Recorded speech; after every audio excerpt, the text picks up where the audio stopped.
ይህ ኢትዮጵያ ቴሌቪዥን ነው።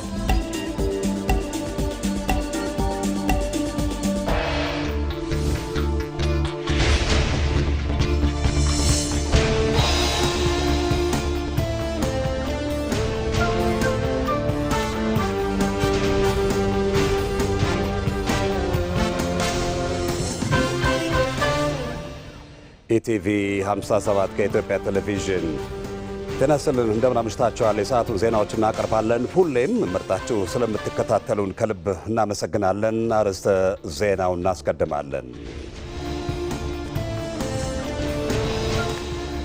ጠቅላይ ሚኒስትር አብይ አህመድ ለሞዛምቢክ ፕሬዚዳንት ዳንኤል ፍራንሲስኮ ቻፓም በብሔራዊ ቤተ መንግሥት አቀባበል አደረጉ።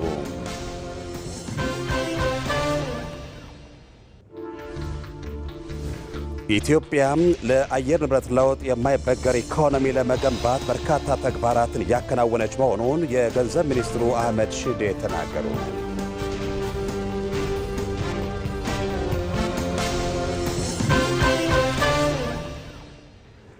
የገጠር መሬት አስተዳደርና አጠቃቀምን በተመለከተ ገዢው ፓርቲ ብልጽግናና ተፎካካሪ ፓርቲዎች የተለያዩ ነጥቦችን በማንሳት የክርክር መድረክ አከናወኑ። ከኢትዮጵያ ቴሌቪዥን ዋናው ስቱዲዮ ከዜናዎቹ ጋር ሰለሞን ጡመልሳ ነኝ። አብራችሁን ቆዩ። AI is no longer a distant dream. It is the engine of transformation across sectors, geographies, and societies. Many of Africa's pressing challenges can be addressed through AI-powered solutions. Farmers can use predictive analytics to improve crop yields and adapt to climate change. In healthcare, AI can enable faster diagnosis, better resource allocation, and enhanced disease surveillance. AI-driven, personalized learning tools will expand access to quality education and help build a future-ready workforce. Africa must lead with bold, inclusive policies, agile regulation, and accelerated skill development. Above all, we must claim ownership of our data, the foundation of artificial intelligence. ወደ ቀዳሚው ዜናችን ተሻግረናል። የኢፌዴሪ ፕሬዝዳንት ታዬ አጽቀሥላሴ የሥራ ጊዜያቸውን ያጠናቀቁትን በኢትዮጵያ የሰሜን ኮሪያ አምባሳደር ሲም ቶንግ ጎክን አሰናብተዋል። ፕሬዝዳንት ታዬ አጽቀሥላሴ አምባሳደር ሲም ቶንግ ጎክ በኢትዮጵያ ቆይታቸው ሁለቱ ሀገራት ዲፕሎማሲያዊ ወዳጅነት እንዲጠናከር ላበረከቱት አስተዋጽኦ ምስጋና አቅርበዋል። በኢትዮጵያና ሰሜን ኮሪያ መካከል በሁለትዮሽ ዲፕሎማሲያዊ ትብብር ታሪካዊ ወዳጅነት መኖሩን ገልጸዋል። የሀገራቱን ታሪካዊ ወዳጅነትም በንግድና ኢንቨስትመንት ዘርፍ በማሳደግ የጋራ ተጠቃሚነትን ማጠናከር እንደሚያስፈልግም አስገንዝበዋል። በቀጣይም ኢትዮጵያም የሀገራቱን የሁለትዮሽና ባለብዙ ወገን የዲፕሎማሲ ወዳጅነት ለማጠናከር በቁርጠኝነት እንደምትሰራ አረጋግጠዋል። ፕሬዝዳንት ታዬ በመልእክታቸው አምባሳደሩ በኢትዮጵያ ቆይታቸው ላበረከቱት ሁሉ ምስጋናቸውን ገልጸው ለወደፊት መልካም ምኞታቸውን አስተላልፈዋል።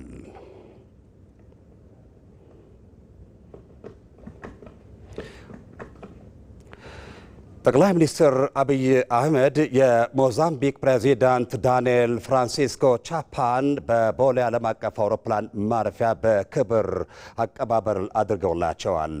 ለፕሬዚዳንቱ የተደረገውን አቀባበል በተንቀሳቃሽ ምስል አብረን እንከታተል እስቲ።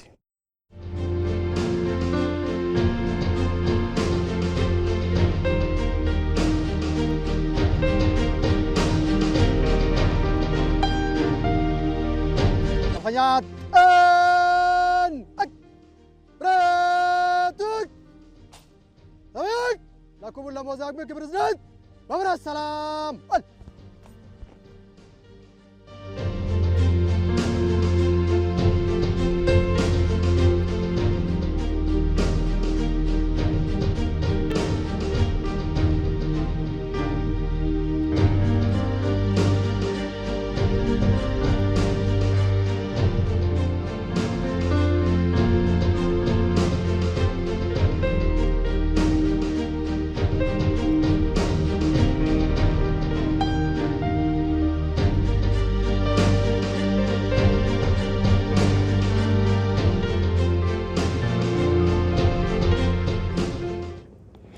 ጠቅላይ ሚኒስትር አብይ አህመድ ለሞዛምቢክ ፕሬዝዳንት ዳንኤል ፍራንሲስኮ ቻፓ በብሔራዊ ቤተ መንግስት አቀባበል አድርገውላቸዋል። ጠቅላይ ሚኒስትሩ በማኅበራዊ ትስስር ገጻቸው ባሰፈሩት መልእክት ኢትዮጵያም የሰው ዘር መገኛ የብዙ ጸጋዎች ባለቤት አገር እንደመሆኗ አጋሮቿ ጸንቶ በቆየውና በጋራ መሰረቶች ላይ ማዕከል ባደረጉ የወል እድገትን ለማንበር ክንዶቿን ዘርግታ ትቀበላለች ብለዋል። ከሁለተኛ አጋርነታችን የሚቀዳ በጋራ መከባበር ላይ የተመሰረተ በላቀ ርዕይ የተሞላ እድገትንና ለውጥን ለሚሹ ሁሉ ኢትዮጵያ መድረሻ ብቻ ሳትሆን ሁለተኛ ቤታቸው መሆኗን እናረጋግጣለን ሲሉ ገልጸዋል። የፕሬዝዳንት ዳንኤል ፍራንሲስኮ ቻፓ ቆይታም ለጋራ ስኬትና ለዘላቂ ወዳጅነት መሰረት የሚጥል ውጤታማ እንዲሆን እመኛለሁ ብለዋል።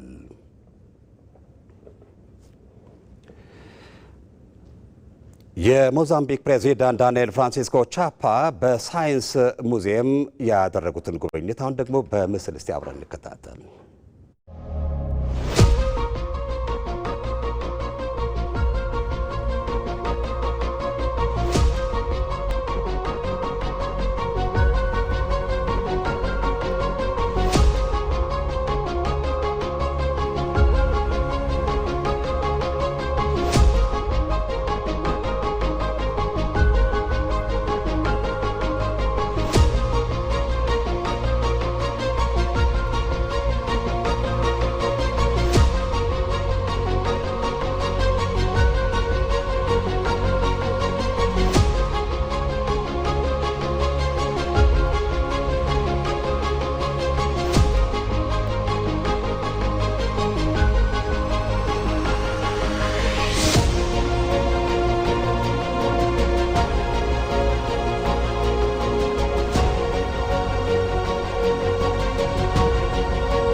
የሞዛምቢክ ፕሬዚዳንት ዳንኤል ፍራንሲስኮ ቻፓ በአድዋ ጀግኖች መታሰቢያ የአበባ ጉንጉን አስቀመጡም። ከንቲባ አዳነች አቤቤ ዛሬ የሞዛምቢክ ሪፐብሊክ ፕሬዚዳንት ዳንኤል ፍራንሲስኮ ቻፓን በአድዋ ድል መታሰቢያ በክብር ተቀብለዋል። ፕሬዚዳንቱ በአድዋ ጀግኖች መታሰቢያ የአበባ ጉንጉን አስቀምጠው ለመላው ጥቁር ሕዝቦች ነፃነት ፋና ወጊ የሆነውን የአድዋ ድል መታሰቢያን ጎብኝተዋል። የፕሬዝዳንቱን ጉብኝት በተንቀሳቃሽ ምስል አብረን እንከታተል።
የመረጃ ነጻነት አዋጅን ለማሻሻል በቀረበው ረቂቅ ላይ የአስረጂ መድረክ ውይይት ተካሄደ።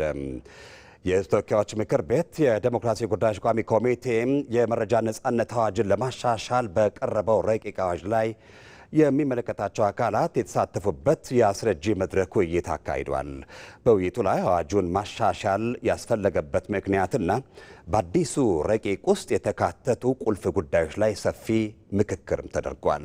የኢትዮጵያም የሕዝብ እንባ ጠባቂ ተቋም ረቂቅ አዋጁን ለቋሚ ኮሚቴው ባቀረበበት ወቅት እንዳመለከተው ነባሩ አዋጅ ባለፉት 18 ዓመታት በስራ ላይ የቆየ በመሆኑ አሁን ካለው ሀገራዊና ዓለም አቀፋዊ የሕግ ማዕቀፎች እንደዚሁም ተለዋዋጭ ሁኔታዎች ጋር አብሮ መጓዝ አልቻለም። በተለይም ነባር አዋጅ ለአፈጻጸም ምቹ አለመሆኑንና ከዘመኑ የዴሞክራሲና የቴክኖሎጂ እድገት ጋር የማይጣጣም በመሆኑ ማሻሻያው የግድ አስፈላጊ መሆኑ ተገልጿል። እንደ ሪፖርተራችን ዛህራ መሐመድ ዘገባም አዲሱ ረቂቅ አዋጅ እነዚህን የአፈጻጸም ክፍተቶች በመቅረፍ የመረጃ ፍሰቱን ይበልጥ ቀልጣፋና ግልጽነት የሰፈነበት ለማድረግ ታቅዶ የተዘጋጀ ነው።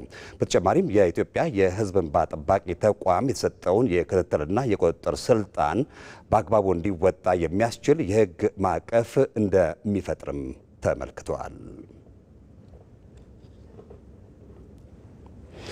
ኢትዮጵያ ለአየር ንብረት ለውጥ የማይበገር ኢኮኖሚ ለመገንባት በርካታ ተግባራትን እያከናወነች መሆኑን የገንዘብ ሚኒስትሩ አህመድ ሺዴ ተናገሩ። የአየር ንብረት ኢንቨስትመንት ፈንድስ በዘርፉ ኢንቨስትመንት ላይ ትኩረት ያደረገ ዓለም አቀፍ የእውቀት መድረክ በአዲስ አበባም እያካሄደ ይገኛል።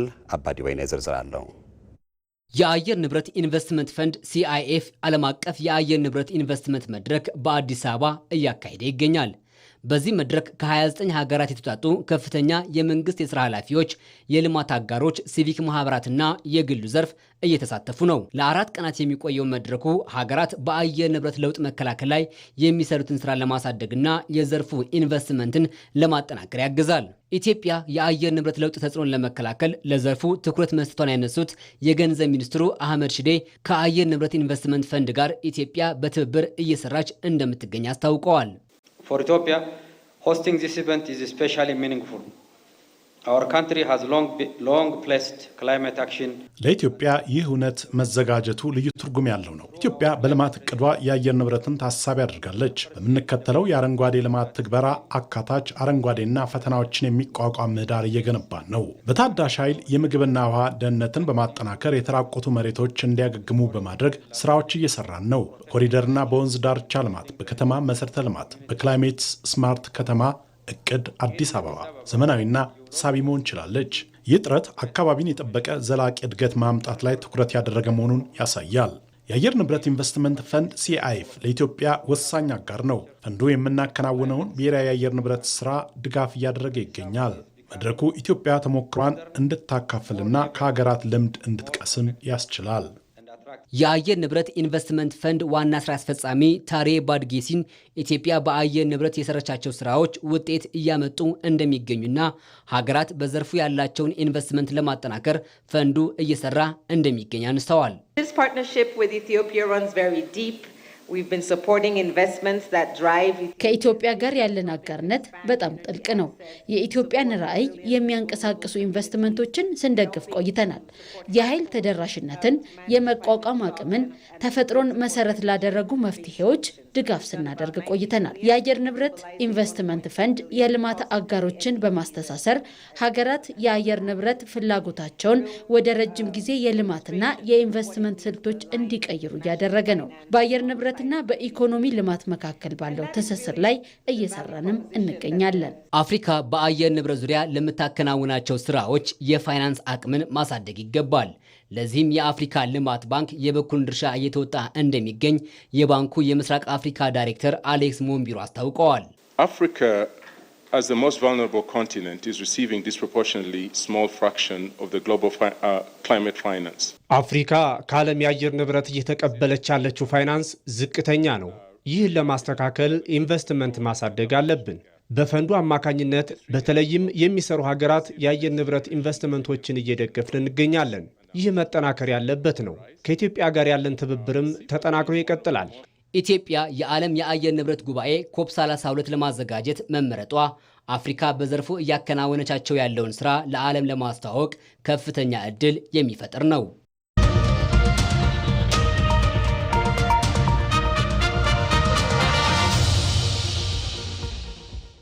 ኢቲቪ 57 ከኢትዮጵያ ቴሌቪዥን ወደ ምርጫ ዘገባችን ተሻግረናል። የገጠር መሬት አስተዳደርና አጠቃቀምን በተመለከተ ገዢው ፓርቲ ብልጽግናና ተፎካካሪ ፓርቲዎች የተለያዩ ነጥቦችን በማንሳት የክርክር መድረክ አከናወኑ። ፓርቲዎቹም ከመሬት ባለቤትነት መብት እስከ ይዞታ ዋስትና፣ ከዘመናዊ ግብርና እስከ መሬት ግብይት ድረስ ይዟቸው የቀረቧቸውን አዳዲስ አማራጮችን ለመራጮች ይፋ አድርገዋል። ሂሩትም ያለ ለመጪው 7ኛው ጠቅላላ ምርጫ ፓርቲዎች ምን የአማራጭ ሀሳብ ይዘው መጥተዋል የሚለውን የገጠር መሬት አስተዳደርና አጠቃቀምን በተመለከተ የክርክር መድረክ ላይ የወሎ ሕዝቦች ዲሞክራሲ ፓርቲ፣ ብልጽግና፣ የኢትዮጵያ ብሔራዊ አንድነት ፓርቲ፣ ጎጎት ለጉራጌ አንድነትና ፍትህ ፓርቲ አማራጭ ፖሊሲዎችን ይዘው ቀርበዋል። ፓርቲዎቹ ከመሬት ባለቤትነት መብት እስከ ይዞታ ዋስትና፣ ከዘመናዊ ግብርና እስከ መሬት ግብይት ድረስ ያላቸውን ሀሳብ ይፋ አድርገዋል። የወሎ ሕዝቦች ዲሞክራሲያዊ ፓርቲ ግብርናው የኢንዱስትሪ መሰረት እንዲሆን መሬት ለባለቤቱ የሚል አቋም ይዞ ቀርቧል። አርሶ አደሩ መሬቱን የመሸጥ የመለወጥና የማከራየት መብት ላይ እንደሚተኮር ገልጿል።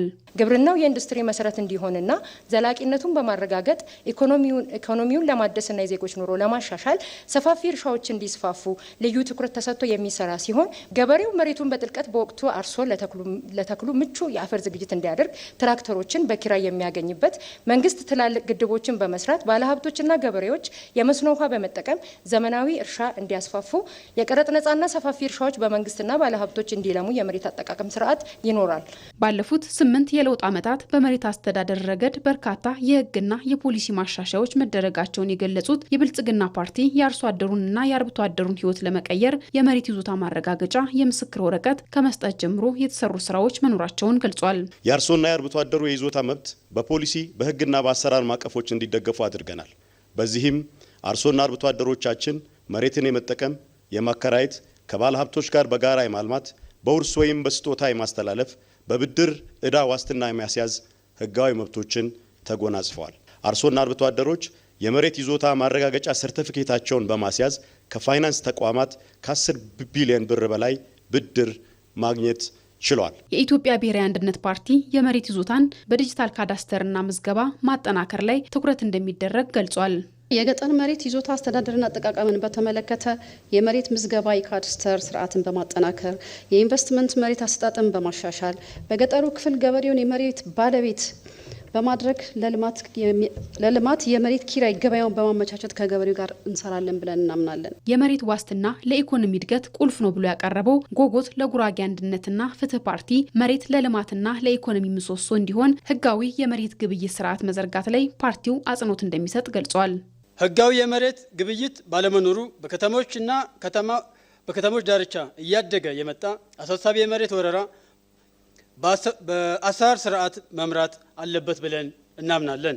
ባለይዞታዎች በመሬታቸው ላይ ዘላቂ ኢንቨስትመንት እንዲያደርጉ በመሬታቸው ለሚያፈሩት ንብረት ዋስትናና ጥበቃ እንዲደረግላቸው የአሰራር ስርዓት እንዘረጋለን። ፓርቲዎቹ በገጠር መሬት አስተዳደር ላይ ያላቸውን የፖሊሲ ልዩነቶች ለአርሶ አደሩና ለአርብቶ አደሩ ምን ይዞለት ይመጣል የሚል አማራጮች በክርክሮቻቸው አንስተዋል።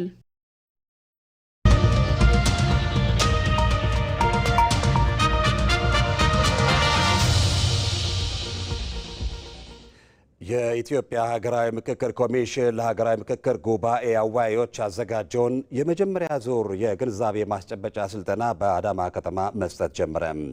ለተከታታይ 5 ቀናት የሚቆየውን የስልጠና መርሃ ግብር በንግግር የከፈቱት ዋና ኮሚሽነር ፕሮፌሰር መስፍን አራያ ኮሚሽኑ እስካሁን ብዙ ውጣ ውረዶችን አሳልፈውም የኢትዮጵያውያንን ሀሳብ በሀገር ውስጥና በውጭ ሲያሰባስብ መቆየቱን አስታውሰዋል።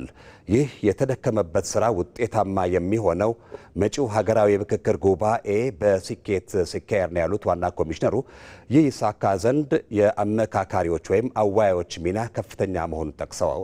ዋና ኮሚሽነሩ አክለውም አመካካሪዎች ወገንተኝነታቸው ለሁሉም ኢትዮጵያዊ እንዲሆን የአደራ መልእክትም አስተላልፈዋል። ምክክሩን በገለልተኝነት በመምራት የተሰጣችሁን ኃላፊነት በብቃት ለመወጣት ተዘጋጁ ሲሉም አሳስበዋል። ኮሚሽኑ ኮሚሽኑ ባዘጋጀው በዚህ ስልጠና ከመላ ኢትዮጵያ የከፍተኛ ትምህርት ተቋማትና ከተለያዩ የማህበረሰብ መሰረቶች የተመረጡ 200 አመካካሪዎች ወይም አወያዮች መሳተፍ ጀምረዋል። በመድረኩ ሌሎች የኮሚሽኑ ኮሚሽነሮች ተገኝተው ለስልጠናው ግብዓት በሚሆኑ የተለያዩ ርዕሰ ጉዳዮች ላይ ገለጻና ማብራሪያም ሰጥተዋል። በአምስቱ የስልጠና ቀናት የኮሚሽኑን አደረጃጀት፣ የአሰራር ስርዓትና ሌሎች ተቋማዊ ጉዳዮችን እንደዚሁም የምክክሩን ሂደት የተመለከቱ ገለጻዎች ቀርበውላቸው ለተሰጣቸው ኃላፊነት ግብዓት የሚሆኑ ጉዳዮችን ያገኛሉ ተብሎ እንደሚጠበቅ ከኮሚሽኑ የተገኘው መረጃ ያመለክታል።